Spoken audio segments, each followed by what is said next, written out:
Aquel día, como cualquier otro día ordinario, estaba sentado en mi cafetería habitual cerca de la oficina, tomando mi café, cuando un niño sin hogar se acercó a mí, extendiendo la mano para pedirme unas monedas. El chico era muy delgado, con la ropa hecha jirones y unos ojos grandes y redondos, llenos de cansancio. Sin pensarlo demasiado, saqué mi billetera y le entregué $10.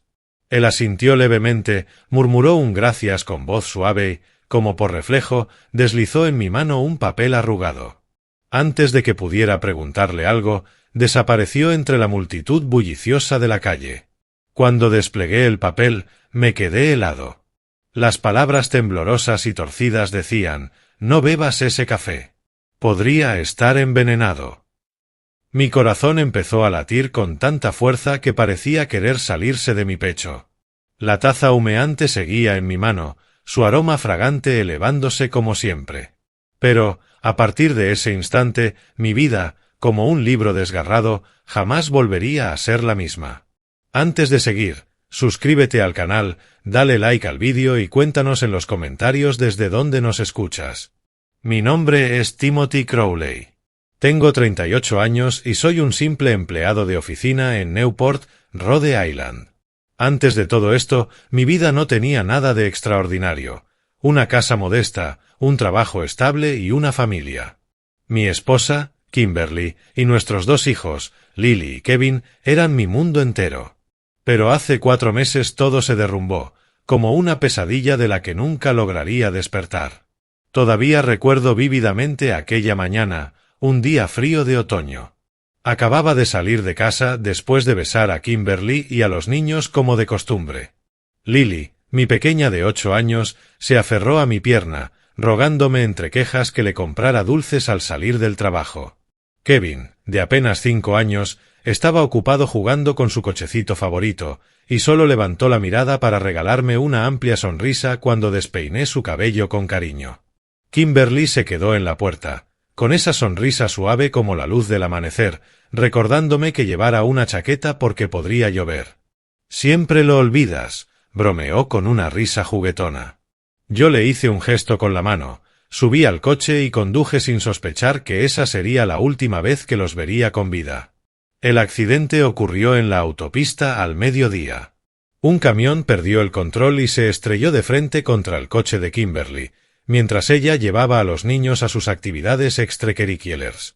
La policía dijo que no tuvieron tiempo de reaccionar. Los 3 murieron al instante. Cuando recibí la llamada del hospital, estaba en la oficina revisando un informe.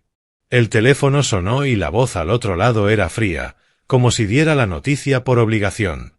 No recuerdo cómo me levanté, cómo salí de la oficina o cómo conduje hasta el hospital. Lo único que tengo grabado es la imagen de 3 camas cubiertas con sábanas blancas. Caí desplomado. Mis gritos resonaron en aquella sala helada, pero nada podía devolverles la vida. En los días siguientes me convertí en un cascarón vacío. No comía, no dormía, solo me sentaba en la sala, mirando la nada, en ese espacio donde antes estaban la risa de Lily, los balbuceos de Kevin y el suave tarareo de Kimberly mientras cocinaba. La casa ahora era un silencio que me asfixiaba. Empecé a tomar sedantes y a ver a un terapeuta, pero nada calmaba el dolor. Era como una navaja sin filo que cortaba lento y profundo en mi corazón. El funeral de Kimberly y los niños es un recuerdo al que nunca quiero volver, pero que me persigue como una sombra. Mis suegros, Vivian y Leonard Blackwood, llegaron con elegantes atuendos negros, sus rostros tan fríos como la piedra. Nunca me habían querido. Desde que Kimberly y yo nos enamoramos, dejaron claro que me consideraban indigno de su hija. Yo no era más que un simple empleado de oficina, sin dinero ni poder, mientras que Kimberly era la joya de la familia Blackwood, una influyente familia adinerada de Newport. Ellos querían que se casara con alguien de su misma clase. Pero Kimberly me eligió a mí, contra todas sus objeciones. Pensé que el dolor de perder a su hija y a sus nietos ablandaría sus corazones, aunque fuera en ese momento. Estaba equivocado. En el funeral, mientras yo me encontraba frente a los 3 ataúdes, con lágrimas recorriendo mi rostro, Vivian se me acercó y con voz gélida me dijo: Si hubiera sido un mejor esposo y padre, tal vez no habrían muerto. Sus palabras fueron como un puñal que atravesó directo mi corazón. Leonard permaneció a su lado, en silencio, pero su mirada de desprecio lo decía todo. La gente alrededor murmuraba, algunos intentaban consolarme, pero las palabras de Vivien me destrozaron una vez más. No pude responder. Solo agaché la cabeza, dejando que el dolor se acumulara sobre más dolor. Después del funeral, corté casi todo contacto con los Blackwood. No quería volver a verlos ni a escuchar más insultos. Regresé a una casa vacía, tratando de seguir con vida aunque cada día se sintiera como una tortura. El trabajo era lo único que me mantenía ocupado, pero ni siquiera eso lograba llenar el vacío en mi pecho. El hogar, que alguna vez estuvo lleno de la risa de Lily, los juegos de Kevin y el canto suave de Kimberly, ahora estaba envuelto en un silencio aterrador. Cada rincón, cada objeto despertaba recuerdos que me desgarraban por dentro. No me atrevía a abrir el armario de Kimberly, no podía soportar mirar los dibujos garabateados de Lily ni tocar el cochecito que Kevin hacía rodar de un lado a otro por el suelo. Todo era demasiado doloroso. Cada mañana me aferraba a mi rutina, conduciendo hasta la pequeña cafetería cerca de la oficina y tomando una taza de café antes de trabajar. El lugar no tenía nada especial, unas pocas mesas de madera gastada, el aroma intenso del café recién molido y una joven barista que siempre me recibía con una sonrisa amable. Yo me sentaba en mi lugar habitual junto a la ventana, mirando a la gente pasar por la calle, buscando un respiro de paz en medio de la tormenta de mi corazón. Pero la paz, al final, resultó ser solo una ilusión. Los síntomas extraños comenzaron a aparecer como gotas de agua que anuncian la llegada de una tormenta. Primero fueron los dolores de estómago. Al principio eran fugaces, como si hubiera comido algo en mal estado. Pensé que era porque no estaba alimentándome bien. Pero poco a poco el dolor se volvió más intenso, como si alguien retorciera mi estómago con fuerza. Una vez, en medio de una reunión en el trabajo, tuve que disculparme y correr al baño, empapado en sudor, con las manos temblorosas. Me repetía a mí mismo que era solo estrés, algo de lo que mi terapeuta ya me había advertido, síntomas físicos causados por la depresión. Luego llegó el insomnio. Ya de por sí me costaba dormir desde el accidente, pero ahora el sueño se volvió un lujo inalcanzable. Me quedaba acostado mirando el techo, con la mente inundada de imágenes de Kimberly y los niños. Algunas noches mi corazón latía de forma errática, como si fuera a salirse de mi pecho. Aumenté las dosis de sedantes, pero parecía que habían perdido su efecto. En su lugar, empecé a sentir un agotamiento insoportable, una fatiga que me drenaba hasta lo más profundo, como si la fuerza vital de mi cuerpo se estuviera apagando. Los dolores de cabeza comenzaron a golpearme con una fuerza insoportable, duraban horas enteras y me hacían imposible concentrarme en cualquier cosa. Fui al médico, pero los resultados no mostraron nada anormal. Estrés psicológico, dijo, recetándome un nuevo medicamento y aconsejándome descansar. Asentí, pero en lo más profundo de mí comenzó a instalarse una inquietud difícil de ignorar. Algo no estaba bien, lo sabía. Sin embargo, no me atrevía a indagar más, no me atrevía a enfrentar la posibilidad de que ocurriera algo peor. Solo quería creer que todo era consecuencia del duelo, que mi cuerpo reaccionaba a lo que mi mente era incapaz de soportar. Aproximadamente 3 meses después del funeral recibí la notificación de la aseguradora, una suma descomunal, $5 millones por las pólizas de vida de Kimberly y los niños. Cuando el representante de la compañía me llamó para informarme, su voz era tranquila, como si hablara de una transacción rutinaria. Yo estaba sentado en la sala, con la mirada fija en la foto familiar colgada en la pared, sintiéndome sofocado. Esa cantidad de dinero, inimaginable para mí, no me trajo alegría alguna. Era solo un recordatorio cruel de que las personas que más amaba ya no estaban. Guardé los documentos en la caja fuerte, sin querer pensar en ese dinero. Para mí era como veneno, algo que no quería tocar. Me repetí que lo conservaría, quizá lo destinaría a obras de caridad, como a Kimberly le habría gustado. Ella había hablado alguna vez de construir una pequeña biblioteca en un barrio pobre, un lugar donde los niños pudieran leer y aprender. Ese pensamiento me arrancó una breve sonrisa. Pero esa sonrisa se borró de inmediato cuando recibí una llamada de Vivien, mi suegra.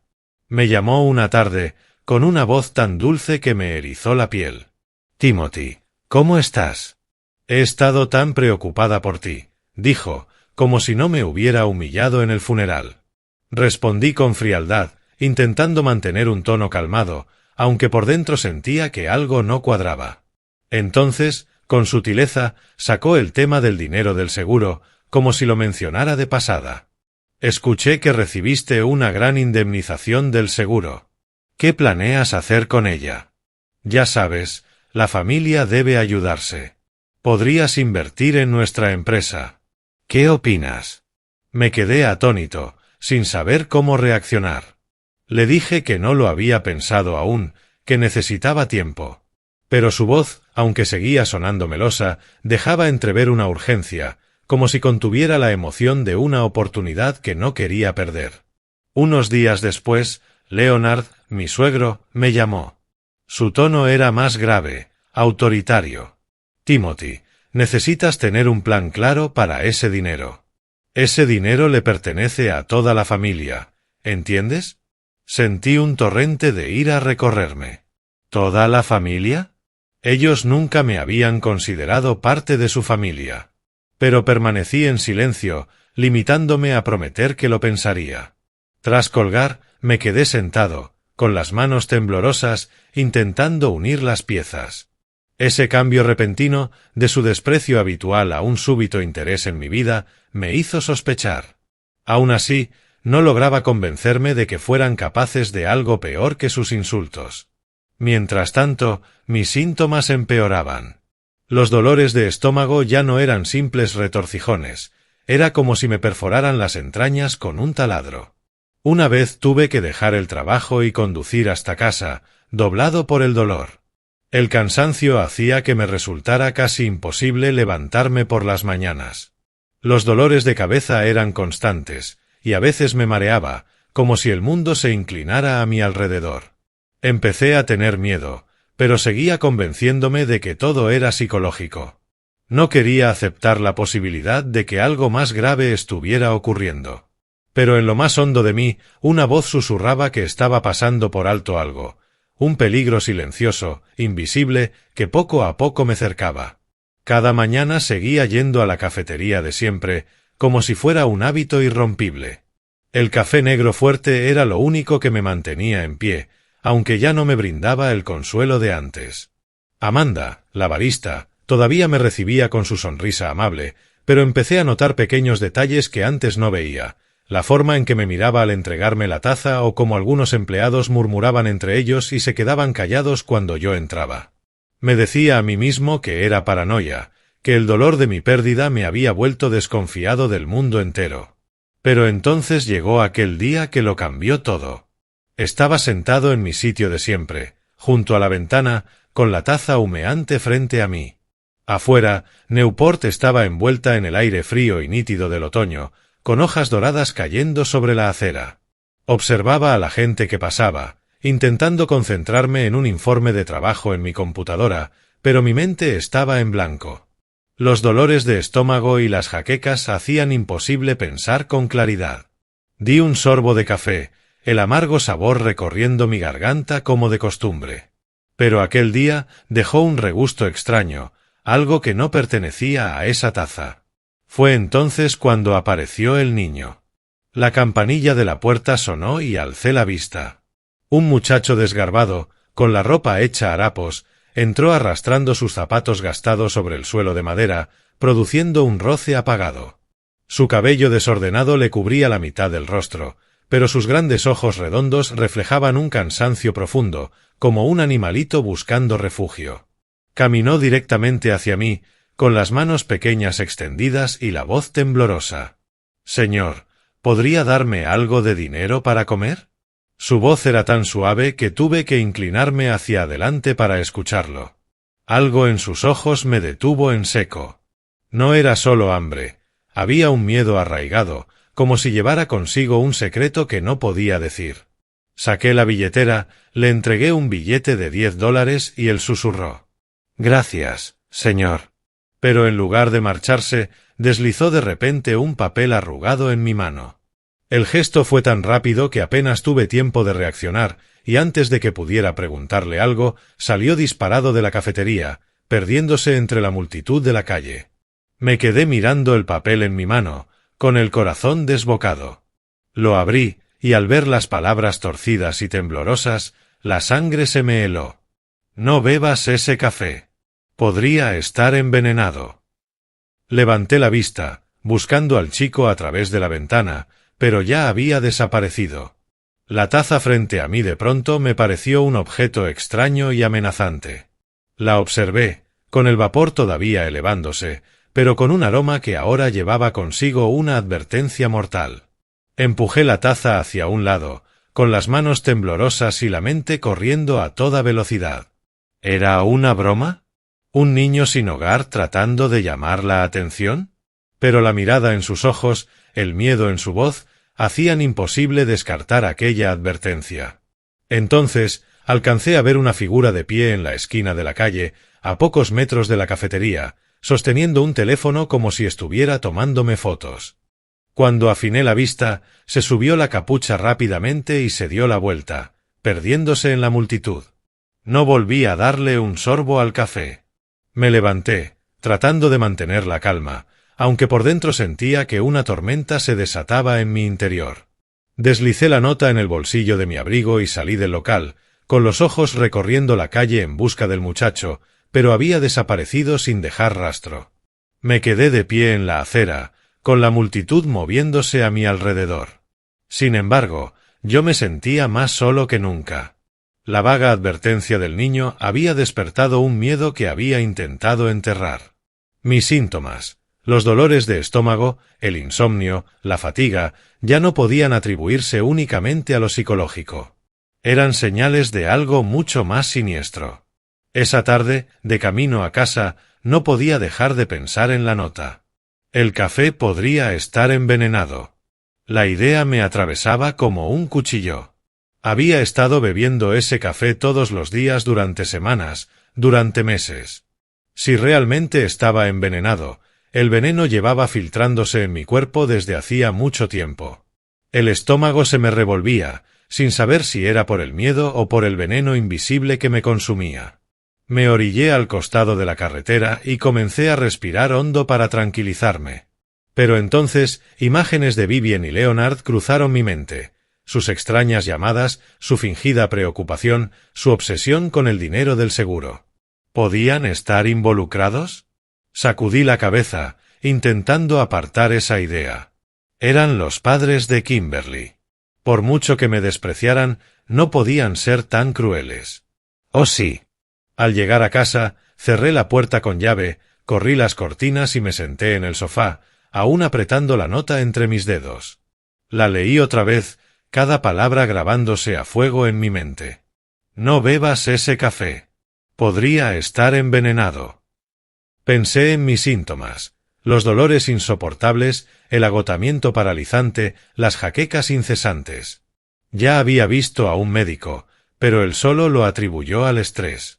¿Y si el niño tenía razón? ¿Y si alguien intentaba envenenarme? Sentí que me faltaba el aire, como si la habitación se vaciara de oxígeno. Abrí la caja fuerte y saqué los documentos del seguro. $5 millones. Una cifra capaz de cambiar la vida de cualquiera. Nunca había pensado usar ese dinero para mí. Pero para los Blackwood parecía ser lo único que importaba. Recordé la voz de Vivien, dulce pero gélida, y la mirada de desprecio de Leonard en el funeral. Ellos nunca me habían visto como familia. Para ellos yo era solo un obstáculo insignificante, alguien en su camino. Y ahora, con Kimberly y los niños muertos, yo era lo único que se interponía entre ellos y ese dinero. La posibilidad de que estuvieran relacionados con la advertencia del chico me estremeció, pero no podía descartarla. Tenía que encontrar a ese niño. Él era la clave para entender lo que estaba pasando. Pero, ¿cómo encontrar a un niño sin hogar en una ciudad tan grande como Newport? Todo lo que sabía era que había aparecido cerca de la cafetería y no tenía ninguna otra pista. Saqué mi teléfono y le envié un mensaje a mi padre, Gary Crowley, la única persona en la que confiaba en ese momento. Mi padre había sido un agente especial militar retirado, un hombre duro pero reservado, siempre capaz de manejar situaciones complejas. Tras jubilarse, vivía solo en las afueras, pero manteníamos un contacto frecuente. Le conté brevemente sobre la nota y la advertencia del niño, sin mencionar todavía mis sospechas sobre los Blackwood. Solo le dije que necesitaba su ayuda para investigar algo de manera discreta. ¿De qué sospechas, Timothy? Su voz sonó tranquila y firme al otro lado de la línea. Vacilé, sin saber cómo explicarlo. No estoy seguro, pero algo no anda bien. Necesito que me ayudes a investigar, en silencio. Él no preguntó nada más. Solo dijo: envíame todo lo que tengas, y ten cuidado. Sabía que estaba preocupado, aunque no fuera del tipo que mostraba sus emociones. Para él, las acciones siempre hablaban más fuerte que las palabras. Esa noche no pude dormir. Me quedé en la cama, con la mente invadida por preguntas sin respuesta. La nota del niño descansaba en la mesita de noche, recordándome que ya no estaba a salvo. Pensé en Kimberly, en su sonrisa, y me pregunté si me perdonaría por sospechar de sus padres. Pero luego recordé sus insultos en el funeral, su repentino cambio de actitud y esa sensación creciente de que me estaban acechando. La advertencia del muchacho: no bebas ese café. Podría estar envenenado, me atravesaba la mente como una navaja afilada. Ya no podía seguir fingiendo que todo era coincidencia. Tenía que actuar. Tenía que descubrir la verdad antes de que fuera demasiado tarde. A la mañana siguiente me desperté con ojeras profundas y el cuerpo destrozado por el cansancio. Los dolores de estómago persistentes me recordaban que algo me estaba consumiendo por dentro. Me quedé mirando la nota sobre la mesa, las palabras torcidas del niño gritándome en la cabeza. Ya no podía quedarme de brazos cruzados. Si alguien realmente me estaba envenenando, el café que bebía cada día en esa cafetería era la pista más clara. Decidí volver allí, no para beberlo, sino para tomar una muestra y obtener respuestas.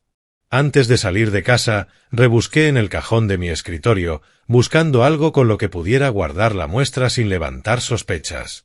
Encontré un bolígrafo viejo, de esos baratos que usaba para tomar notas. Lo desarmé, lavé el tubo vacío con agua caliente y lo sequé con cuidado. Era pequeño, fácil de ocultar, y nadie notaría si vertía un poco de café dentro. Metí el bolígrafo en el bolsillo de mi abrigo junto con la nota del niño, como si fuera un talismán. Sabía que estaba entrando en un juego peligroso, pero no tenía otra opción. De camino a la cafetería, llamé a mi padre. Le conté sobre la nota, la advertencia del chico y los síntomas extraños que me atormentaban. Intenté mantener la voz firme, pero él podía escuchar la ansiedad en cada palabra.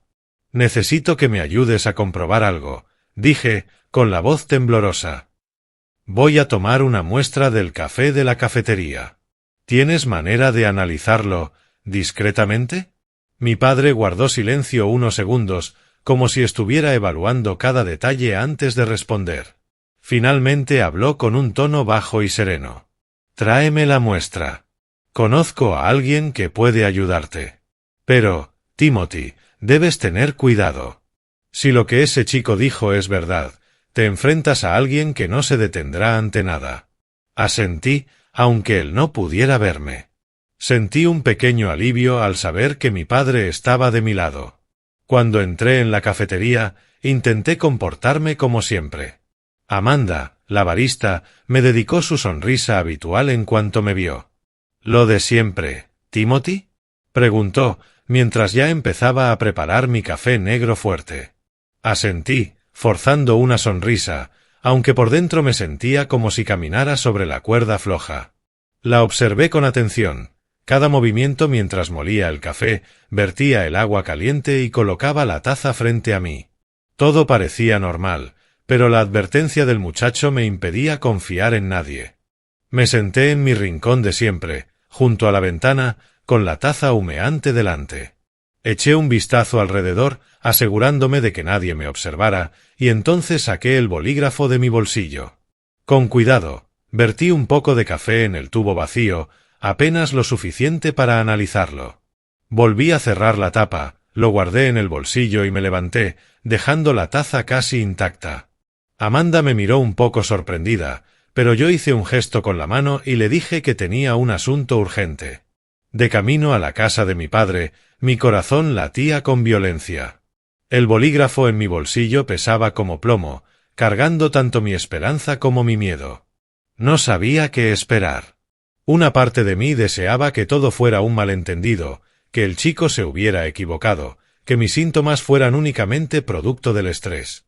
Pero otra parte, más fría y profunda, susurraba que estaba a punto de enfrentar una verdad aterradora. Mi padre me recibió en la puerta, con sus ojos agudos examinando mi rostro. «Te ves terrible», dijo sin rodeos. Le respondí con una débil sonrisa y le entregué el bolígrafo. «Aquí está la muestra de café. ¿Puedes hacer que la analicen? Necesito saber la verdad».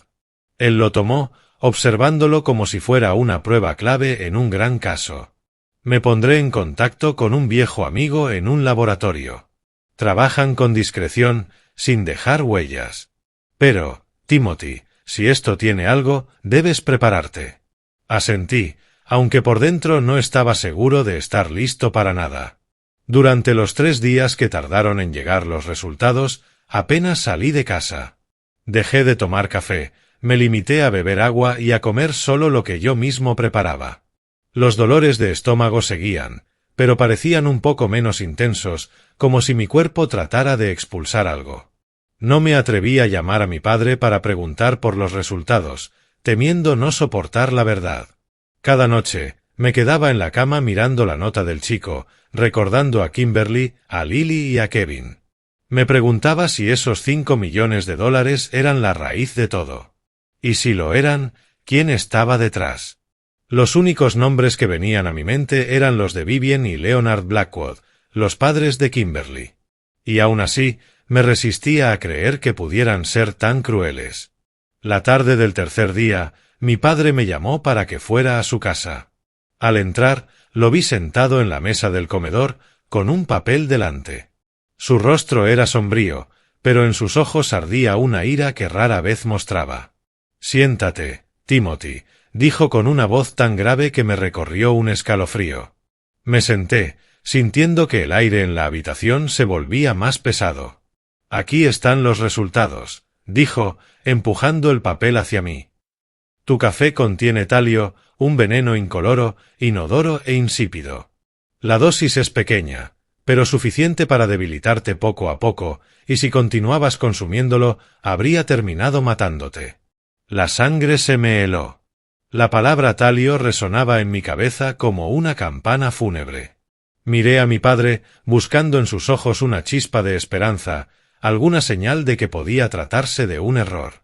Pero no había duda. «Alguien quiere matarte, Timothy», dijo, casi en un susurro. «No querían que murieras de inmediato. Querían que te consumieras, que pareciera una muerte natural. Esto fue planificado cuidadosamente». Apreté el papel con las manos temblorosas.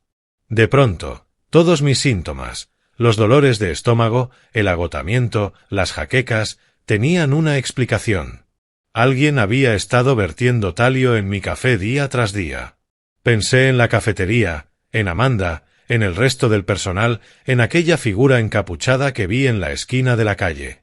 Pero, por encima de todo, pensé en Vivian y Leonard, en su fingida preocupación, en sus llamadas insistentes por el dinero del seguro, en las miradas de desprecio en el funeral. Todo comenzaba a encajar en un cuadro escalofriante. «¿Qué hago ahora, papá?», pregunté con la voz quebrada. Mi padre se puso de pie y me apoyó una mano en el hombro, un gesto poco común en él, reservado solo para los momentos verdaderamente graves. «Vamos a descubrir quién está detrás de esto», dijo. «Pero, desde ahora, no comas ni bebas nada que no hayas preparado tú mismo. Y debes mantener esto en silencio. Si saben que descubriste la verdad, cambiarán su plan y perderemos la pista. Asentí, aunque por dentro me sentía hundiéndome en un abismo. Pensé en el niño sin hogar que me había salvado con su advertencia. No sabía quién era, pero le debía la vida. Tenía que encontrarlo no solo para darle las gracias, sino para entender lo que sabía. Más aún, debía enfrentar la verdad. Quienes intentaban matarme podían ser las mismas personas que Kimberly alguna vez había amado. Al salir de la casa de mi padre, con los resultados en la mano, sentí que cargaba una bomba de tiempo. Ya no era Timothy Crowley, el oficinista común. Era un hombre perseguido y debía luchar por sobrevivir. A la mañana siguiente regresé a la zona de la cafetería, donde había visto al chico por primera vez. No entré, temía que me estuvieran observando. En su lugar, aparqué el coche en una calle lateral a unos metros de distancia y me quedé vigilando desde allí. La multitud iba y venía, pero no había señales del niño. Esperé durante horas, con la vista escudriñando cada rostro, cada pequeña figura entre la gente. Cada vez que veía a un niño con ropa harapienta, mi corazón se aceleraba, solo para desplomarse cuando me daba cuenta de que no era él. Cerca del mediodía, cuando estaba a punto de rendirme, lo vi. El chico estaba en la esquina de una calle, junto a un contenedor de basura, hurgando entre objetos desechados. Su cabello revuelto le cubría la mitad del rostro, pero esos ojos grandes y cansados eran inconfundibles. Abrí la puerta del coche y me acerqué, tratando de no llamar demasiado la atención. Pero cuando estaba apenas a unos pasos de él, levantó la vista. Sus ojos se llenaron de pánico y comenzó a correr. «¡Espera!», grité lo bastante fuerte para que me oyera. «Soy el hombre del otro día, solo quiero hablar». El chico se detuvo, aunque mantuvo la distancia. Sus ojos mostraban cautela. «No quiero problemas», susurró, con la voz temblorosa. Levanté las manos, señalando que no tenía malas intenciones. «Lo sé, y te estoy agradecido por la nota. Me salvaste. Pero necesito saber más. ¿Qué escuchaste? ¿Cómo supiste que el café estaba envenenado?» Él miró a su alrededor, como temiendo que alguien lo estuviera observando. Luego dio un paso más cerca y bajó la voz. «Me llamo Mark.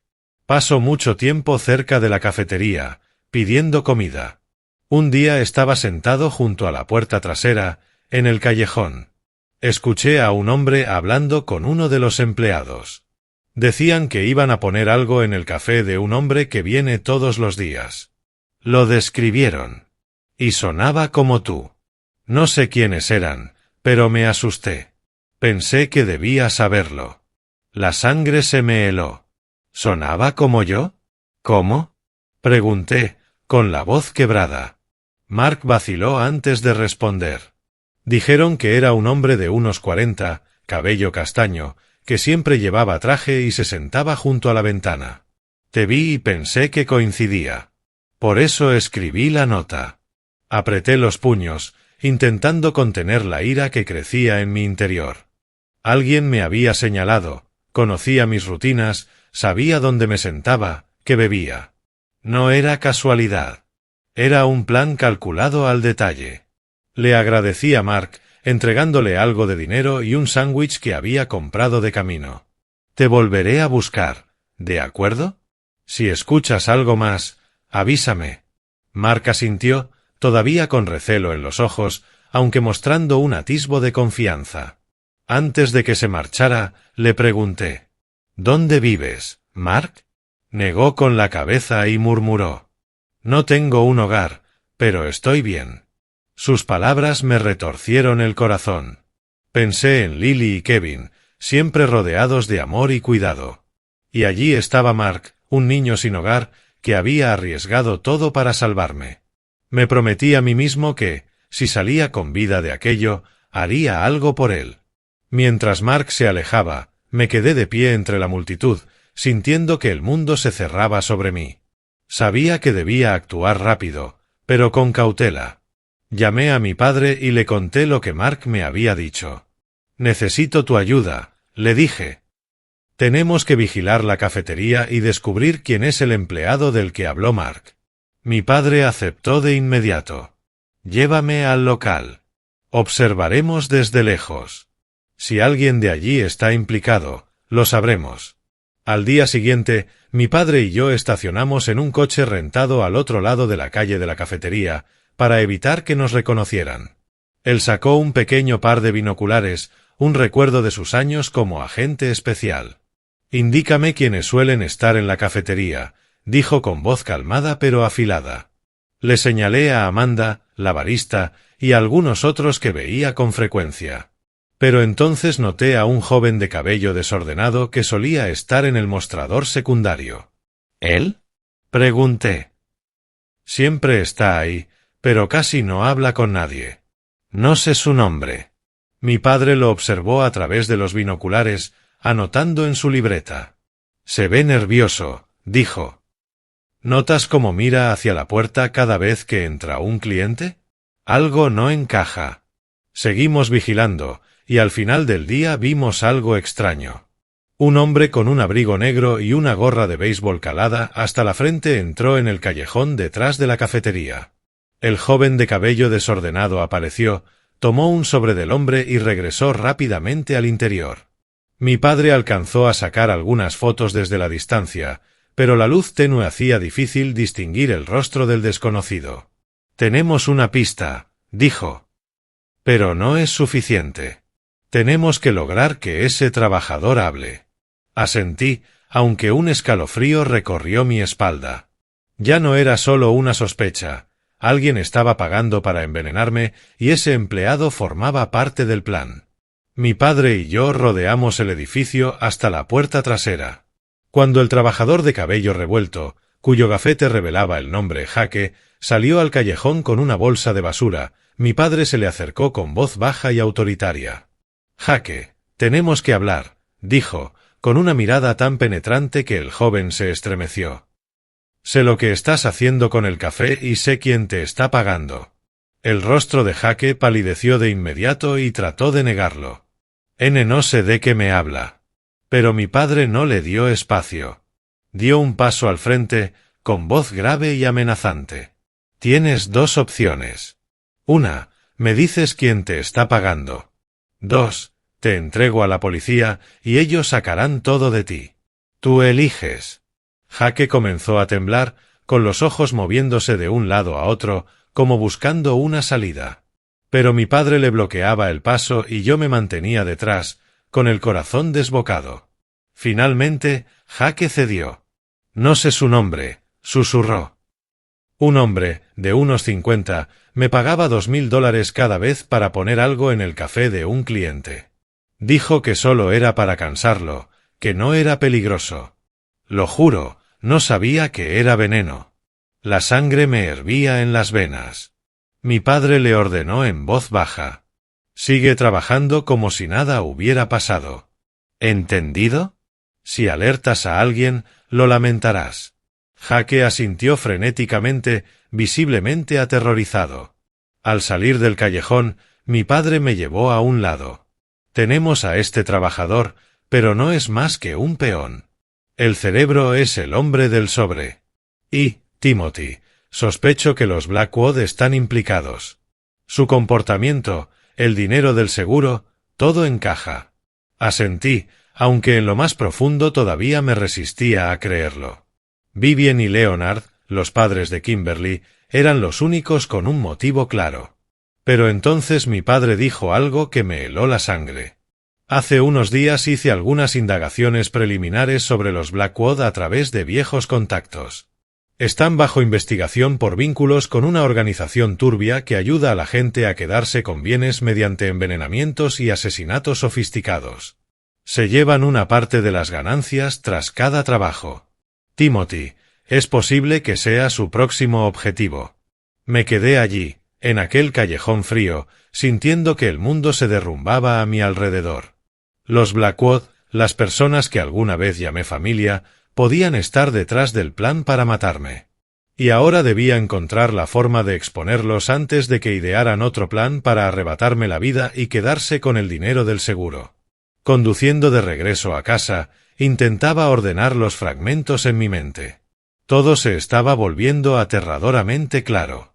El desprecio de Vivian y Leonard desde el momento en que me enamoré de Kimberly, sus insultos en el funeral y su repentino cambio de actitud cuando se enteraron de los $5 millones del seguro. Nunca les importó la muerte de su hija ni la de sus nietos. Solo estaban obsesionados con el dinero. Y ahora, con Talio en mi café y la confesión de Jaque, el barista ya no podía seguir fingiendo que eran inocentes. Pero para exponerlos necesitaba pruebas. Algo que no solo revelara su verdadero rostro, sino que también los llevara ante la justicia. Al día siguiente llamé a mi padre. Necesito pruebas más sólidas. No puedo simplemente señalar con el dedo y acusarlos. Si realmente forman parte de una organización como dijiste, no dejarán cabos sueltos. Mi padre guardó silencio unos segundos, como calibrando sus pensamientos. Luego habló con voz firme. Tienes razón. Los resultados de las pruebas y la confesión vaga del barista no son suficientes para atraparlos. Necesitas pruebas irrefutables. Tengo una idea para hacer que tus suegros se delaten solos. Ellos creen que te estás debilitando, que el veneno te está consumiendo. Usa eso. Hazles creer que estás gravemente enfermo, como si su plan estuviera funcionando. Bajarán la guardia y entonces podremos atraparlos. La idea de mi padre fue como una luz en la oscuridad. Si Vivian y Leonard creían que estaba muriendo, mostrarían su verdadera naturaleza. Pensé en Kimberly, en cómo siempre creyó en la bondad de sus padres pese al maltrato hacia mí. Me pregunté si me perdonaría por sospechar de ellos, pero recordé la mirada de desprecio de Vivian en el funeral y su voz falsamente dulce en las llamadas recientes. No podía dejar que mis emociones anularan la razón. Tenía que hacerlo, por mí, por Lily y Kevin y por Kimberly. Fingiré estar enfermo, le dije a mi padre. Los haré creer que me estoy muriendo, pero necesito tu ayuda para prepararlo. Si vienen a casa, quiero grabar todo lo que digan, cada movimiento que hagan. Mi padre asintió al otro lado de la línea. Sé cómo hacerlo. Necesitarás cámaras ocultas y un grabador. Yo llevaré el equipo. Pero, Timothy, debes interpretar bien tu papel. Si sospechan algo, todo se vendrá abajo. Al día siguiente, mi padre llegó a mi casa con un pequeño maletín negro. Dentro había 2 diminutas cámaras, no más grandes que una moneda, y un grabador capaz de captar sonido a distancia. Me mostró cómo instalarlos. Una cámara oculta en una rendija de la estantería, enfocando el sofá donde solía recibir visitas, la otra dentro de una lámpara de mesa, apuntando hacia la puerta principal. El grabador quedó escondido bajo la mesa, listo para captar cada palabra sin ser detectado. Mi padre probó cada dispositivo para asegurarse de que funcionaran a la perfección. Grabarán absolutamente todo, dijo. Pero ten cuidado. No dejes que toquen nada. Después de que se marchó, empecé a ensayar. Dejé de salir, no fui a trabajar ni a la cafetería. Llamé a mi jefe diciendo que estaba gravemente enfermo y que necesitaba tiempo para recuperarme. Mantuve las cortinas corridas, dejando que la casa quedara en penumbras, como si ya no tuviera fuerzas para enfrentar el mundo exterior. Me tumbaba en el sofá con un pijama viejo, el cabello despeinado, y me arreglaba el rostro para que luciera demacrado con un poco de maquillaje que encontré entre las cosas de Kimberly. Cada vez que me levantaba, lo hacía lentamente, como si el veneno me estuviera consumiendo por dentro. Pero, en realidad, estaba más alerta que nunca. Había tendido una trampa, y Vivian y Leonard eran la presa. 2 días después, como esperaba, Vivian llamó. Su voz sonaba tan dulce que me recorrió un escalofrío. «Timothy, ¿estás bien? Me dijeron que estás enfermo. Estoy tan preocupada». Fingí toser, hablando con voz débil. «Mamá, no estoy bien. Estoy cansado, me duele todo el cuerpo. No puedo ir a trabajar. Solo necesito descansar un poco». Arrastré cada palabra como si me costara esfuerzo hablar. Vivian hizo una pausa y luego respondió con falsa compasión. «Ay, pobrecito. Papá y yo iremos a verte, ¿de acuerdo?» Somos familia. Necesitas a alguien a tu lado. Sentí la alegría oculta en su tono.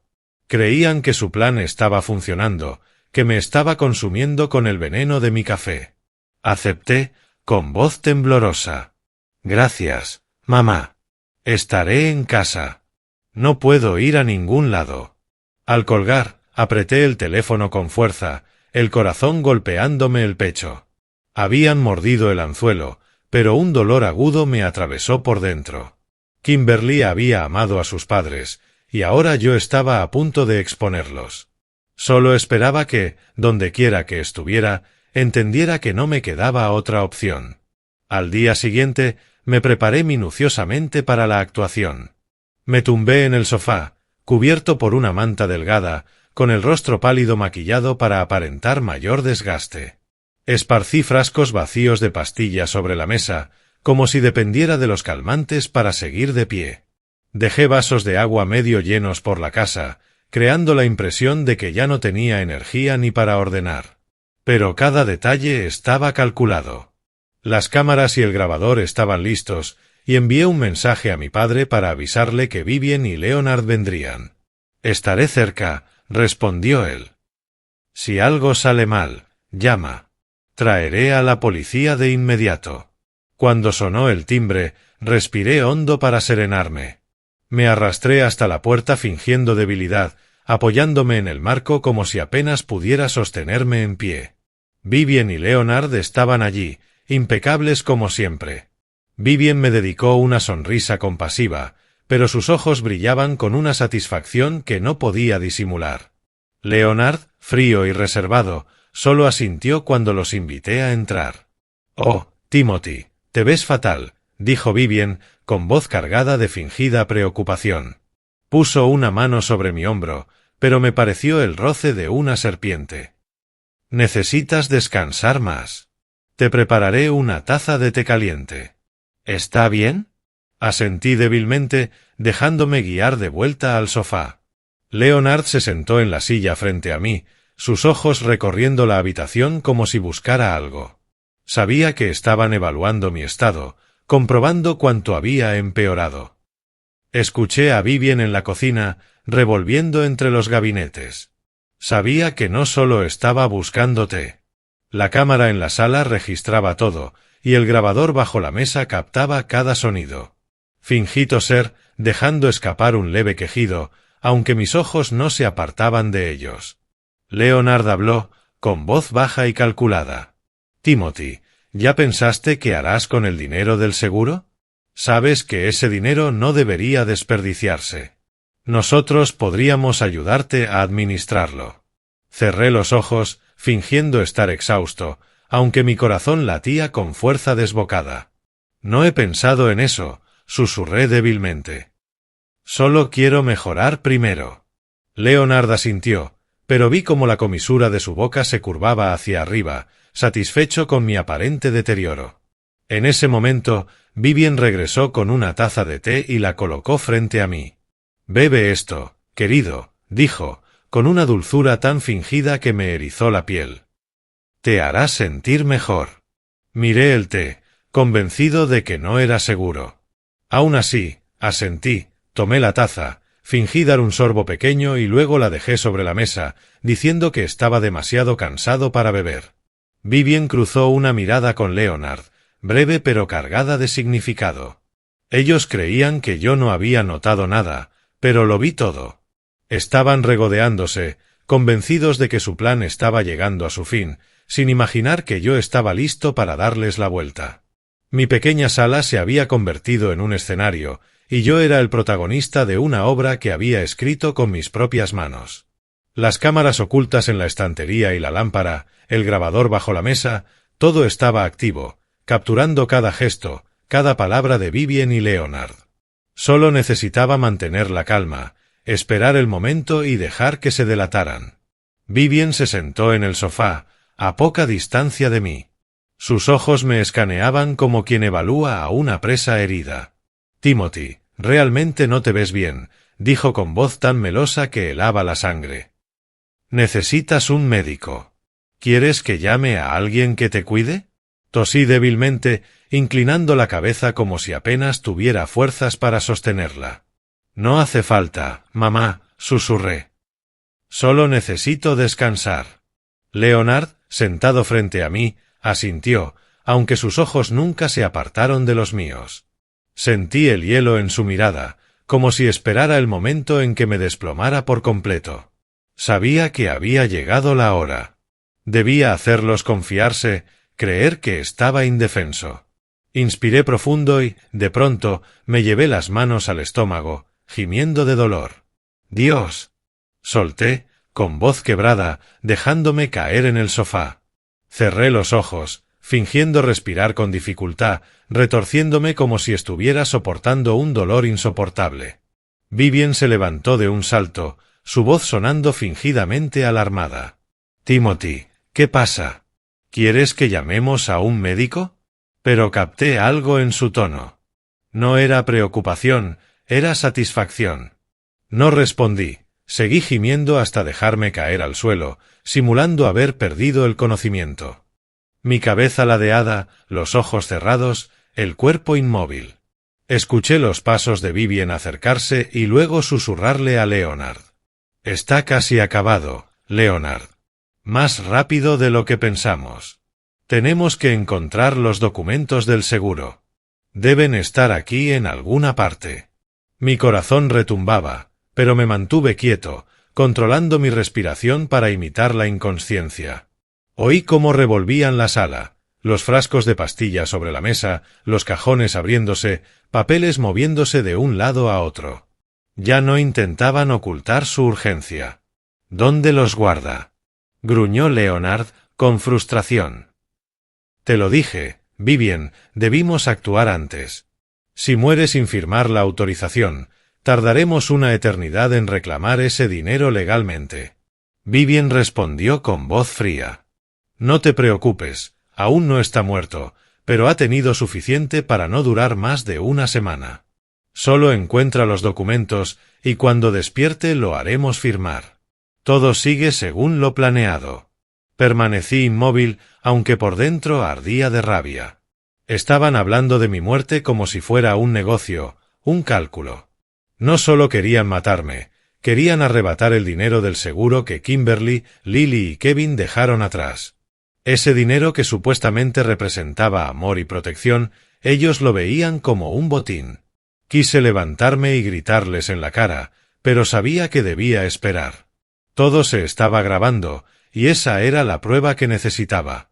Vivien seguía rebuscando, sus pasos resonando en el suelo de madera. «Está debilitándose tan rápido», dijo, con deleite en la voz. «Te lo dije, este plan era perfecto. Nadie sospechará de una muerte por agotamiento». Leonard soltó una carcajada helada, un sonido que me recorrió la espalda como un cuchillo. El talio fue la elección perfecta. Sin rastro, sin sospechas. En cuanto muera, tendremos los 5 millones. Sabía que había llegado el momento. Mientras ellos estaban distraídos buscando, saqué mi teléfono en silencio del bolsillo y envié un mensaje breve a mi padre. «Ven ahora». Volví a guardarlo y seguí fingiendo estar inconsciente, con el corazón golpeando tan fuerte que pensé que me delataría. Escuché cómo Vivien abría la caja fuerte del dormitorio, donde yo había dejado deliberadamente una copia de los documentos del seguro. «Los encontré», exclamó, con voz exultante. «Leonard, están aquí». Fue lo bastante tonto como para dejarlos fáciles de hallar. Regresaron a la sala y oí el crujido del papel al desplegarlo. «Necesitamos que firme la autorización antes de morir», dijo Leonard. «De lo contrario, reclamar el dinero tardará demasiado». Vivien bufó, segura de sí misma. «No te preocupes. Si no lo firma, encontraremos la forma. La organización tiene gente que falsifica firmas. Pero es mejor si lo hace él». Yo permanecía allí, controlando cada músculo, sabiendo que las cámaras y el grabador habían capturado todo, sus confesiones, sus planes de seguir envenenándome, su avaricia descarada. Solo necesitaba que mi padre y la policía llegaran a tiempo para cerrar la trampa. Instantes después, Escuché el ulular de las sirenas acercándose, cortando el aire del vecindario. Vivien se tensó de inmediato. ¿Por qué está aquí la policía? ¿Quién los llamó? La puerta se abrió de golpe. «Gary, ¿qué haces aquí?», exclamó Leonard, sorprendido. Mi padre entró con calma. Antes de que Vivien pudiera reaccionar, oí los pasos firmes y pesados de los agentes irrumpiendo en la casa. Abrí los ojos y me incorporé del suelo, ya sin fingir debilidad. Me puse de pie, enfrentándolos con una mirada gélida. Vivien se quedó atónita, temblando. Leonard permanecía inmóvil, pálido, incapaz de creer lo que veía. «¿Timothy? ¿No estabas inconsciente?», balbuceó Vivien. Sonreí, pero era una sonrisa cargada de furia. «Nunca estuve inconsciente, Vivien. Sabía todo sobre el talio, sobre tu plan y sobre la organización que los respalda». Me acerqué a la estantería, saqué la cámara oculta y luego levanté el grabador de debajo de la mesa. Todo lo que dijeron, cada movimiento, quedó registrado, dije, con voz serena pero cortante. Encendí el dispositivo y la voz de Vivien llenó la sala. «El talio hará su trabajo. Ha recibido suficiente para no sobrevivir a la semana», había dicho Vivien, y esa frase, grabada por el dispositivo, sonaba ahora como una sentencia de muerte. Leonard intentó retroceder, pero los policías le cerraron el paso. Vivien, presa del pánico, gritó: «Te atreviste a tendernos una trampa. ¿Quién te crees que eres?». «Soy el esposo de Kimberly», respondí, con la voz temblando de emoción. «Soy el padre de Lily y Kevin. Y no permitiré que me arrebaten lo último que ellos me dejaron». Señalé la taza de té sobre la mesa. «Esa taza, estoy seguro de que también tiene talio. Oficiales, por favor, háganla analizar». Uno de los agentes asintió, colocándola con cuidado en una bolsa de pruebas. Vivien y Leonard fueron escoltados hacia el coche patrulla, con los ojos encendidos de furia y miedo. «Te arrepentirás de esto, Timothy», rugió Leonard. Pero yo lo miré sin inmutarme. «Los únicos que se arrepentirán son ustedes», dije. «Por traicionar a Kimberly, a los niños, y por traicionar mi confianza». La policía los condujo lejos, y yo me quedé allí, viendo cómo desaparecían, sintiendo como si me hubieran quitado un peso de encima. Mi padre colocó una mano en mi hombro. Sus ojos reflejaban orgullo, aunque también preocupación. «Lo hiciste bien, Timothy», dijo. «Pero esto no ha terminado. La organización detrás de ellos sigue ahí». Asentí, sabiendo que la lucha apenas comenzaba. Pero, al menos por ahora, había recuperado justicia para Kimberly, Lily y Kevin. Y juré que no me detendría hasta que todos los responsables pagaran. El eco de las sirenas policiales aún resonaba en el vecindario cuando Vivien y Leonard fueron llevados, sus rostros una mezcla de pánico y rabia.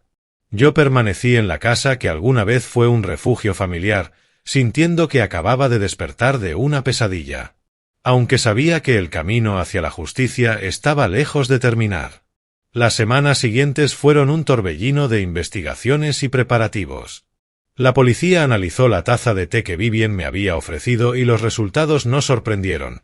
Contenía talio en una dosis suficiente para matar a una persona sana en pocos días. Junto con las grabaciones de audio y las imágenes de las cámaras ocultas, las pruebas contra Vivien y Leonard eran irrefutables. Fueron detenidos de inmediato, a la espera de su juicio. Pero lo que más me inquietaba no eran ellos, sino la organización que había estado detrás, una red sombría especializada en envenenamientos sofisticados y en apoderarse de bienes ajenos. Mi padre, con su experiencia como exagente especial, contactó a viejos conocidos en las agencias federales y compartió todo lo que sabíamos. Desmantelarla no sería sencillo, pero al menos ya teníamos un punto de partida. El juicio se celebró una fría mañana en Newport. Al entrar en la sala, mi corazón latía con fuerza, no de miedo, sino por la certeza de que finalmente podría enfrentar a quienes habían traicionado a Kimberly y a mis hijos. Vivien y Leonard estaban en el banquillo de los acusados, despojados de su arrogancia habitual. Vivien, Con su cabello plateado perfectamente peinado, ahora lucía demacrada, incapaz de sostenerme la mirada. Leonard, siempre frío y calculador, mantenía la cabeza gacha, como si intentara ocultar la vergüenza. Pero yo no sentía compasión. Habían elegido ese camino y ahora debían pagar el precio. El fiscal presentó las pruebas con claridad y precisión. La grabación de audio fue reproducida en la sala. La voz de Vivien resonó helada, implacable. El talio hará su trabajo. Ha recibido suficiente para no sobrevivir a la semana. Las palabras de Leonard, susurrando planes para quedarse con el dinero del seguro, dejaron a todos en silencio. Los vídeos de las cámaras ocultas, donde se los veía revolviendo mi casa en busca de los documentos, dejaron al jurado atónito.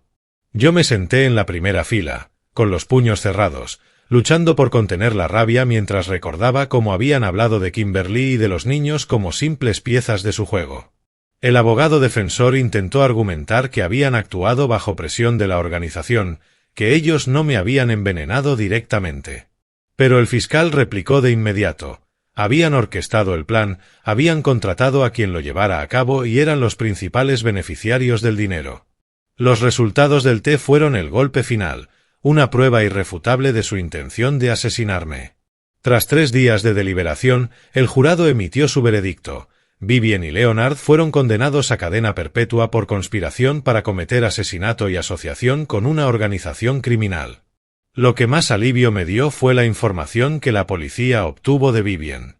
Bajo presión, reveló detalles del entramado, esa red secreta que proporcionaba venenos y facilitaba asesinatos para apropiarse de bienes.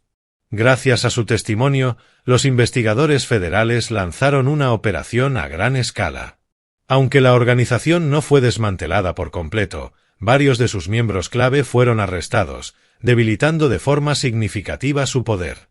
Mi padre, con una sonrisa poco común en su rostro, me dijo: «Les hemos asestado un golpe duro, Timothy. Pero mantente alerta. Gente así no se rinde fácilmente». Asentí, consciente de que tenía razón.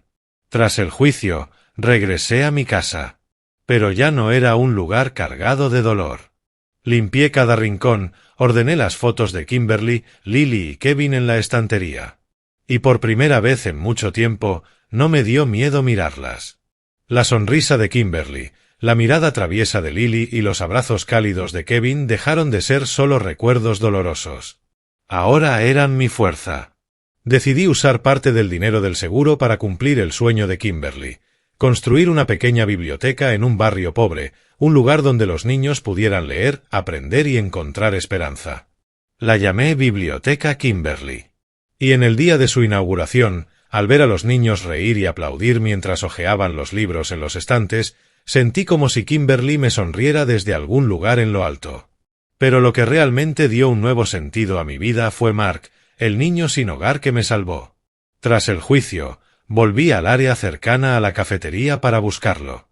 Lo encontré encogido en un callejón, y en sus grandes y cansados ojos brillaba un destello de esperanza cuando me vio.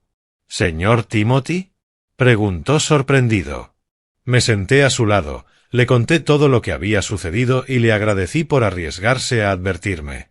«No tenía nada que perder», dijo, con una sonrisa que me conmovió profundamente.